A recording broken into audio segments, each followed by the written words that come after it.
At this point, I'm done with the Vikings. I don't even want to see them make the playoffs in the first place because then that means I don't have to pay attention to them in 3 weeks. I'm tired of it. I'm tired of it. Stop. I'm done.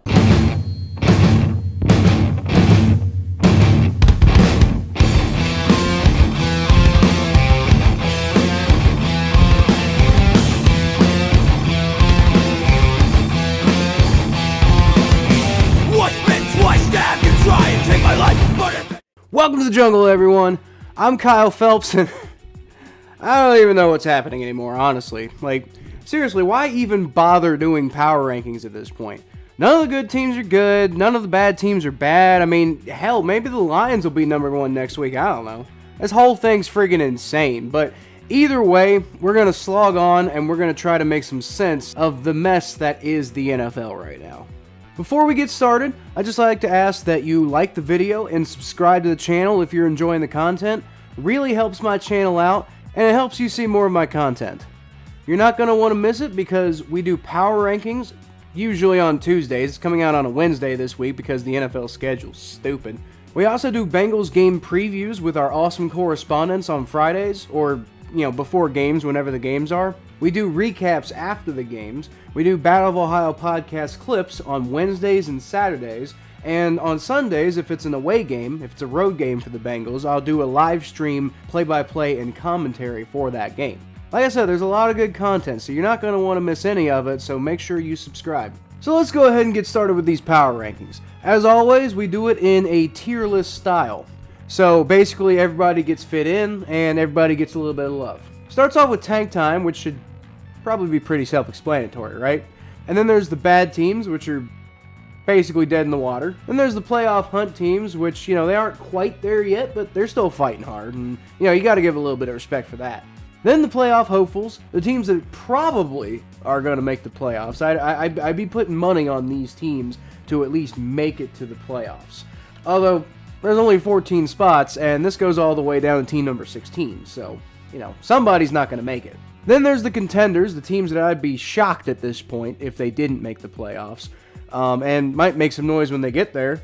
And then finally, my top 5, the Super Bowl caliber teams, which, well, that's pretty much self-explanatory too, right? Alright, got it? Good. So, let's kick things off with tank time. We've got a new number 32 this week, folks. It's the Jacksonville Jaguars, and I wanted to put them down here last week because of all the drama surrounding Urban Meyer and all that mess. But now he's fired, and the Jaguars just legitimately look like the biggest dumpster fire in the NFL right now. So I got no choice. Jaguars, you're number 32 until you prove otherwise. Number 31, it's the New Jersey Jets. They had an opportunity to avoid this week against the Miami Dolphins, but they fell apart. What do you expect? It's the Jets. Zach Wilson doesn't look so good right now, and I'm sure Robert Saleh will get the whole thing turned around eventually. I still think that he's a pretty good coach, but they got a lot of work to do right now, man. Number 30, it's the New Jersey Giants, and all right, let's go. The Jersey brothers are back together again in the basement. But seriously, what'd you expect from the Giants at this point? Hey, you know what? They're looking at the number 5 and number 6 pick in next year's draft. So, that's something to look forward to, right? Tank away.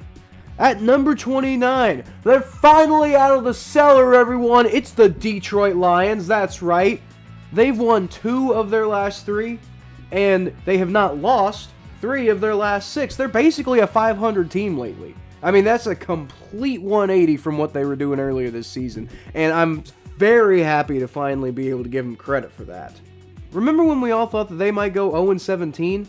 Well, that's a thing of the past, because Dan Campbell has this team playing a winning brand of football right now, and I am all here for it. Number 28, on the opposite side of the encouragement factor, it's the Carolina Panthers. And, it's such a shame what happened, man. They started out 3-0, and everybody was wondering, are they a legitimate playoff team? Are they, contenders for something? And, the answer is no. Panthers are bad, man. That's not saying anything against Matt Rule, But it is to say that, like, this team's got a long ways to go if they are going to get things turned around, because they are not doing it this season. They're standing at the number 7 pick in next year's draft as things fall right now, but I think that maybe they could get that up to number 5 with a proper tank. Hint, hint. We're moving on to the bad teams now, with the Chicago Bears, who are at number 27. They're actually staying in the same spot as last week, because it's kind of hard to tell them to tank when they don't even have their first round draft pick, man. Like, I mean, not to mention 27's pretty low, right? So, I mean, I feel like it's pretty decently representative of them. They're not as bad as teams like the Giants and the Jaguars, right? I mean, they can't be that bad. But let's see if they fire Matt Nagy. Maybe that'll change my mind about them. Number 26 is the Houston Texans, and they're definitely not as bad as teams like the Giants and the Jaguars. I might have actually been a little wrong about this team, honestly, because they're clearly a step above teams like the Jaguars, because they just swept the Jaguars, and it wasn't exactly close either time. I mean, this team's clearly in a massive rebuilding period right now, but maybe there is a long-term plan there, or at least a vision. Like, I don't know if there's a plan, but maybe there's something there. So any Houston Texans fans that are left might have something to maybe be, somewhat hopeful for. Maybe. Number 25, it's the Atlanta Falcons, who are so close of being worthy of a tank. But really, they're just too good to be that bad. But they're also really too bad to be good. They're 6-8 now, and the playoffs are probably out of reach. I think their last shot at really having a real chance was, maybe pulling off some sort of upset against the 49ers. But now that's gone. So I think the Falcons are just, really close to tank mode at this point.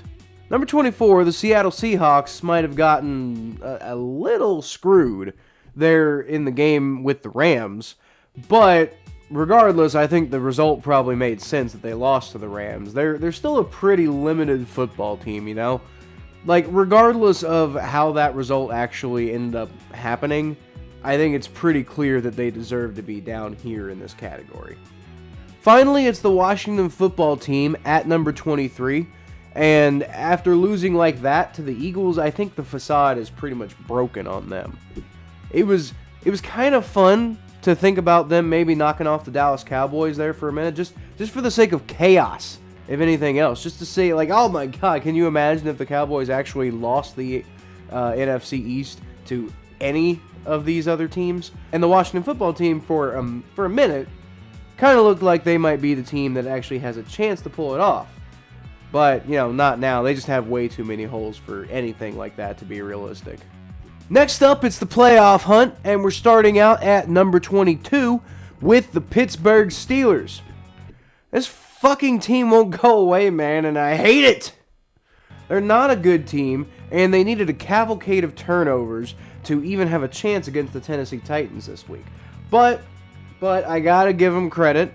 They find a way to stick around no matter what the circumstance, and at the end of the day, not every team is going to actually do something with 4 turnovers. The Steelers did, and you can't take that away from them. At the end of the day, they played the game that was in front of them, and they found a way to win it.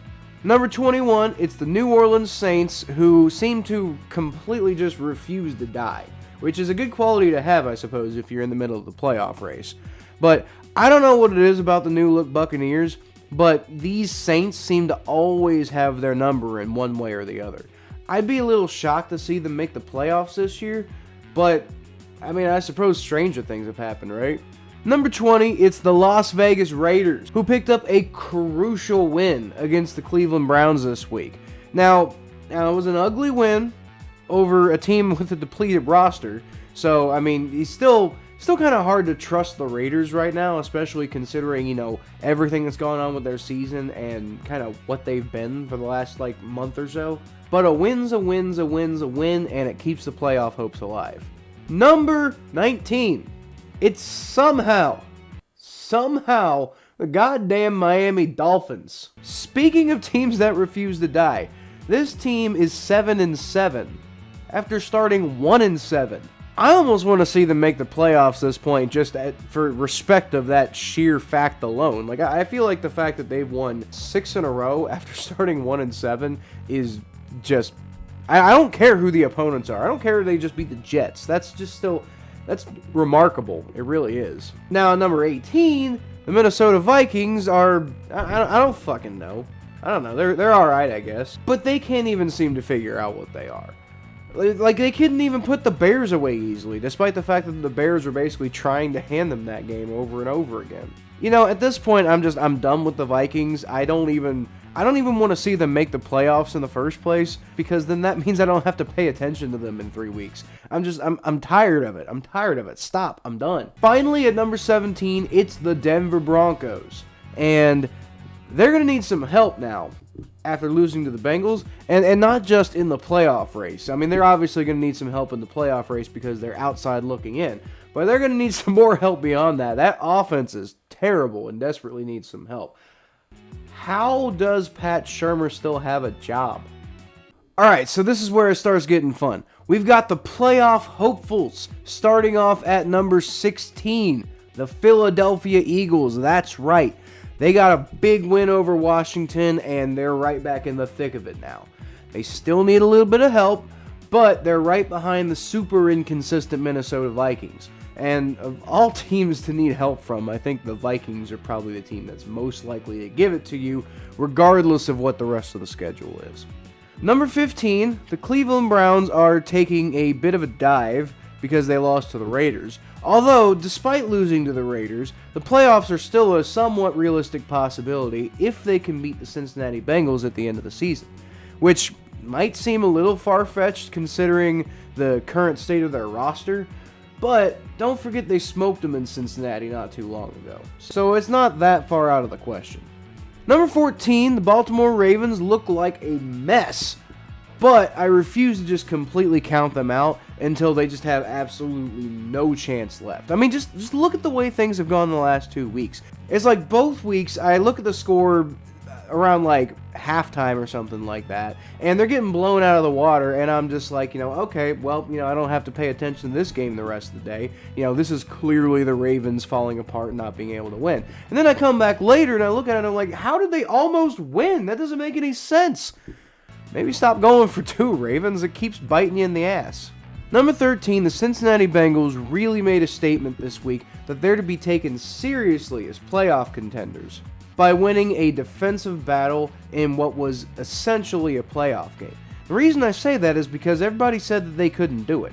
Everybody said that the Bengals got to win by getting 30-plus points every single game, because if you don't do that, then this defense can't keep up. And that defense out-defensed one of the best defenses in the NFL.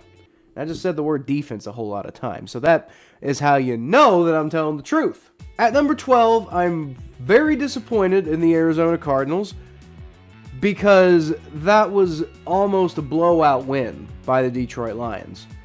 The Cardinals made it look a little bit better in the second half with some, trash. It wasn't exactly garbage time scoring, but it kind of really ended up being garbage points. But regardless of all of that, the Cardinals really aren't looking good down the stretch, so I don't really know what to say about them right now. Finally, number 11 is the Tennessee Titans, and you want to talk about looking bad down the stretch. I don't even really know what to say about this team. And to be honest, I don't know if they know what they are anymore either. If Derrick Henry comes back for the playoffs, then, that'll be great. If he can actually play at the level that he was playing at before, pretty much immediately. I don't know if that's going to happen, but if he doesn't, then this team is, the only reason they're going to make the playoffs is because they got out to such a hot start at the beginning of the year.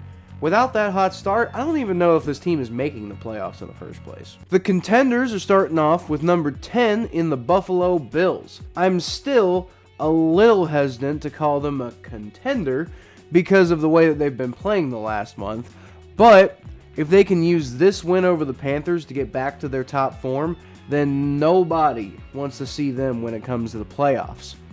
Number 9, I've got the LA Chargers, who need to start thinking about wildcard positioning most likely because they pretty much ran into the Kansas City buzzsaw.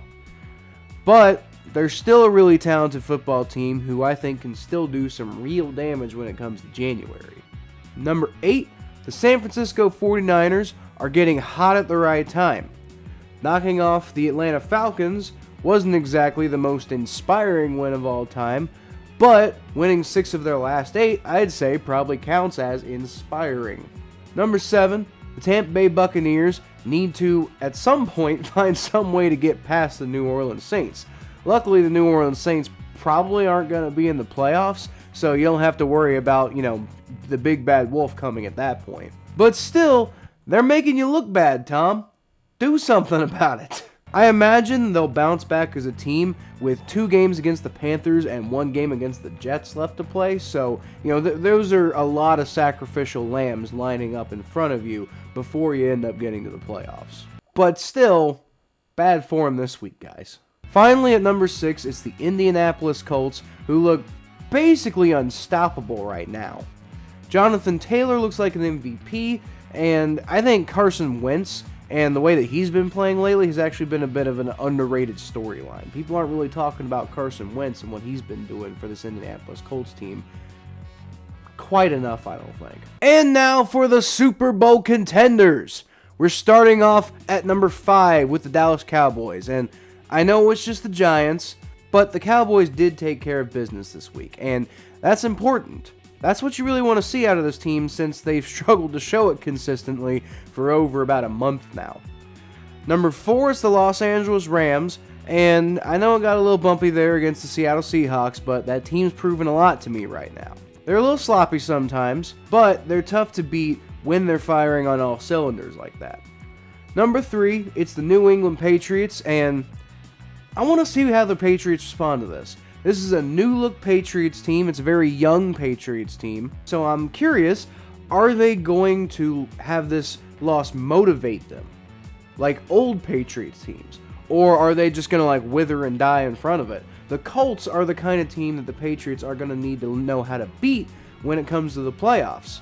If they're going to be a true Super Bowl caliber team, then they need to be able to beat teams like the Colts.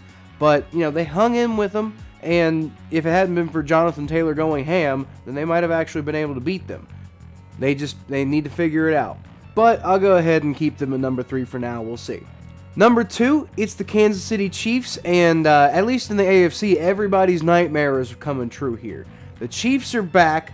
They're kicking ass. They're taking names. And this time, it's with a really good defense, too. You can't write them off anymore, which is bad news for the Steelers, Bengals, and Broncos over the next 3 weeks of the season. Finally, our new number 1 after the Patriots lost is the Green Bay Packers. And the Packers almost took a little bit of a tumble here too. But luckily for them, that lead that they built against the Ravens proved to be enough of a cushion for them to withstand the comeback. Even if there was kind of that weird decision with the Ravens and the 2-point conversion, but I'm not going to lie, I'm sure Aaron Rodgers, of all people, probably would have gone and won the game in overtime. So that's probably what John Harbaugh was trying to prevent with the decision to go for 2. But let me know what you think, everyone. Is your favorite team too low?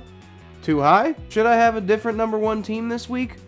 Should I not have given the Lions as much credit as I did? Honestly, I thought that the Buccaneers were going to end up being the number 1 team after the Patriots lost, but then the Buccaneers lost too, so I honestly didn't know what to do. I don't know. Let me know your thoughts in the comments, and I'll feature the best comments in my next Power Rankings video next week.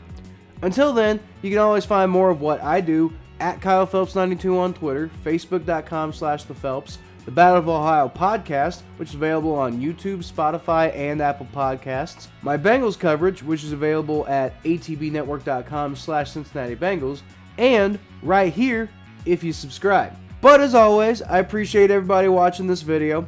So as always, I'll leave y'all with a hootie!